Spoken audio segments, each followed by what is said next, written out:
Israel और Iran की लड़ाई अपनी पूरी शबाब पे है। इस समय मैं देखिए एक खास लोकेशन से शूट कर रहा हूं।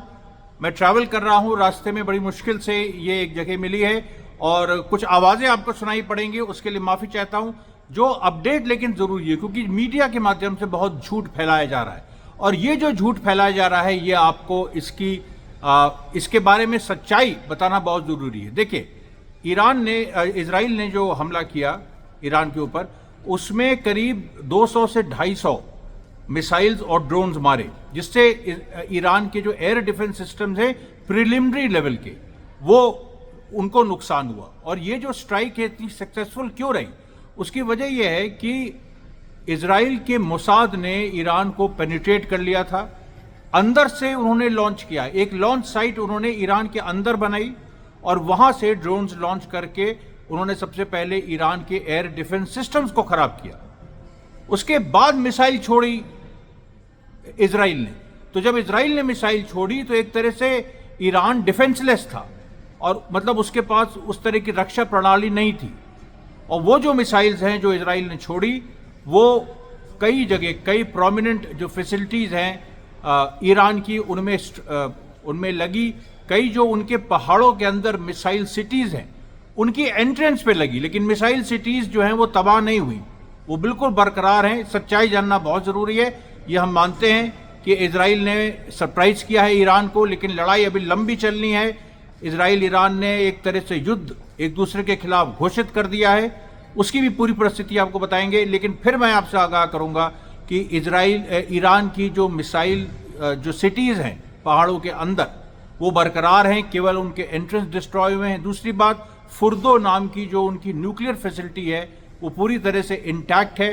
जो इजराइल ने स्ट्राइक किया वो किसी भी न्यूक्लियर फैसिलिटी पे, जिसकी जो बातें आ रही हैं नतान्स की, अब नतान्स में इजराइल कह रहा है उसने स्ट्राइक किया, लेकिन नतान्स की जो न्यूक्लियर फैसिलिटी है वो अनहार्म्ड है। उसके कुछ बेसिस, जो मिलिट्री बेसिस हैं, वहां नुकसान हुआ है। खुर्रम शहर में नुकसान हुआ है।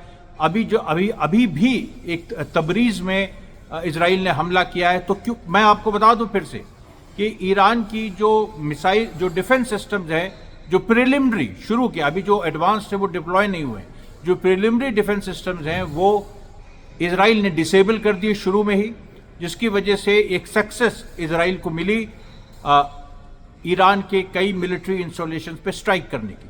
उसके बाद ईरान ने शाहिद 136 ड्रोन छोड़े।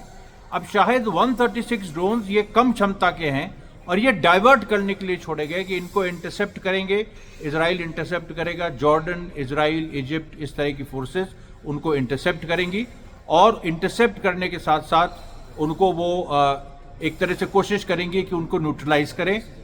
और उसके बाद जो उनको न्यूट्रलाइज किया है, उस न्यूट्रलाइज करने में उनका एक डिसेप्शन है। ये एक ईरान का डिसेप्शन है कि पहले वो ऐसी मिसाइल्स छोड़ेंगे, उसके बाद उसमें जो उसको बचाने के लिए, उनको इंटरसेप्ट करने के लिए जॉर्डन, सऊदी अरेबिया, कुवैत, तमाम इस तरह के देश आएंगे और वो कोशिश करेंगे इंटरसेप्ट करने की। और इसी बीच ईरान अपना जो उसका असली जो हथियार है, जो उसका शाहिद 400 ड्रोन्स है, वो मार देगा। अभी याद रखिएगा, ईरान के पास एक जो बेहतर मिसाइल्स हैं उनका एक लंबा जखीरा है। फतेह 1, खुर्रम शहर, सिजिल, शहाब, इस तरह की तमाम मिसाइल्स जो अभी ईरान ने यूज नहीं की है। फतेह 1 की 15 मैक्स स्पीड है। इजराइल के पास उस तरह की चीज नहीं है। इजराइल के पास एयर डिफेंस सिस्टम्स है, एरो सिस्टम है, थार्ड सिस्टम अमेरिका का है वहां, लेकिन आज उसको बचाया जॉर्डन, सऊदी अरेबिया और तमाम अरब देशों ने, जिन्होंने कंडेम किया इजराइल को। लेकिन जब ईरान ने हमला किया तो वो बचाने पहुंच गया और ईरान इस बात को जानता था कि वो बचाने आएंगे, इसीलिए उसने शाहिद 156 यूज किए। लेकिन शाहिद 400 अब ईरान यूज कर रहा है। और फिर से मैं बता दूं कि जो फतेह मिसाइल्स हैं और जो सारी, जिनके 15 मैक्स यानी साउंड के उससे करीब 15 गुना ज्यादा, वहां पर वो अभी छोड़ना बाकी है। पूरी की पूरी जो पूरा मैदान है जंग का, वो पूरी तरह से खुला हुआ है।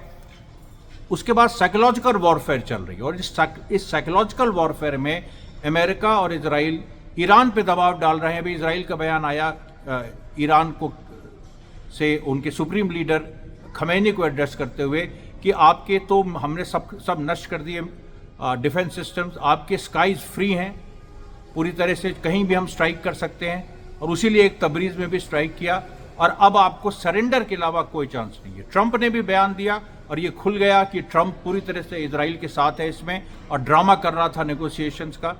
तो ट्रंप ने भी कहा है कि मैंने बहुत कोशिश की ये बताने की, ये करने की, वो करने की, लेकिन ईरान नहीं माना। ईरान अपनी संप्रभुता पर टिका हुआ है, अपनी सॉवरेंटी पर टिका हुआ है। इसी तरीके से ट्रंप ने भारत को जलील किया। हमेशा याद रखिएगा, ईरान को वो आज जो कर रहे हैं ईरान के साथ, वो कल वो भारत के साथ करेंगे, भारत के साथ कर चुके हैं जब सीज फायर की बात हुई थी। ये देश का सवाल है, इस देश में राष्ट्रभक्ति का सवाल है, और कोई सामने आएगा उसको देख लिया जाएगा।